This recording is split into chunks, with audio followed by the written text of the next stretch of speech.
यहाँ पर पेश किया गया है। फलक आपकी गालबन 22वीं पेशी है। अच्छा एक मिनट क्या कर रहे हैं आप? पूरे पाकिस्तान को और पहले इसराइल और अमेरिका जो है इनकी बर्बरियत के लिए मजम्मत करती हूँ।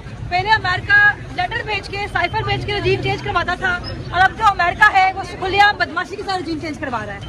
इसमें सबसे बुनियादी सवाल ये है कि पेट्रोल 322 रुपए का हो गया है और अभी मरियम नवाज साहिबा 7 मार्च को ये पेट्रोल महंगा करती हैं और 8 मार्च को उनका ये जहाज इस वक्त ऑस्ट्रेलिया जाता है। क्या कहेंगे इस पर? मुझे समझ नहीं आ रहा कि इन्होंने बंदरों की तरह क्यों आने जाते लगाई हुई है। एक जहाज से उतरते हैं दूसरे जहाज पे ये चढ़ जाते हैं। पाकिस्तान के लिए ला क्या रहे हैं? ना पाकिस्तान की बरामदगी साफा हो रहा है, ना कुछ हिफाजतकारी में कोई फर्क पड़ रहा है, ना पाकिस्तान की इन्वेस्टमेंट। सिर्फ इन्होंने आनियां जानियां लगाई हुई हैं। इनको गरीब का कोई एहसास नहीं है। इस वक्त मुल्क में मईशत हमारी टोटली बर्बाद हो चुकी है।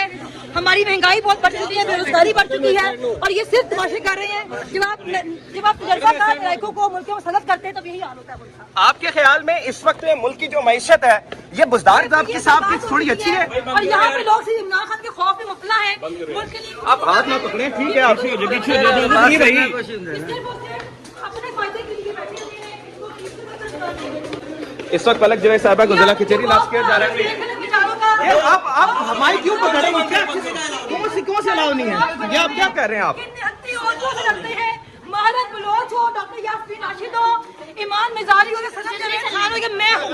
ये खवातीन की आवाज से खौफ आता है और हमें जेलों में बंद करके आपने ये प्रूव नहीं किया कि हम गलत हैं, बल्कि आपने ये साबित किया कि आप बुज़दिल हैं।